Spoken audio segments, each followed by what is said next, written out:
Growing up as a pastor's kid or a PK, I was told that I needed to do a lot of things in order to earn my salvation. And one of the things that I had to struggle with was grace. I didn't understand how grace could be given, but I needed to earn it.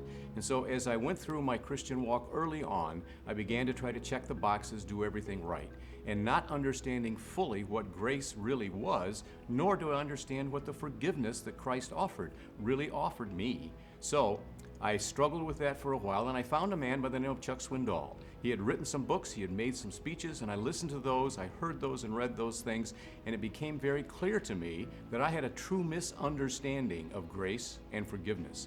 But as I processed what Chuck had said, I began to realize that grace was a gift, and forgiveness was something that I got when I let Jesus be my Savior. And that created a whole different dynamic for me. Understanding grace as a gift, forgiveness was something that I received. And therefore it was so easy for me then to be forgiving and to understand and explain to people what grace really was. It wasn't about checking boxes, it wasn't about going to church, it wasn't about reading the Bible.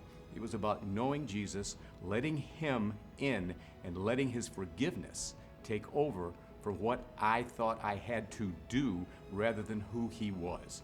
And it replaced a big part of what my thinking was, and it helped me understand how great it is to be a true Christian, understanding what grace is, what forgiveness is for me, and to be able to forgive others even though they don't ask for it. That's exactly what happened to me, and I have to thank Chuck Swindoll for helping me get very clear on those two aspects of my Christianity.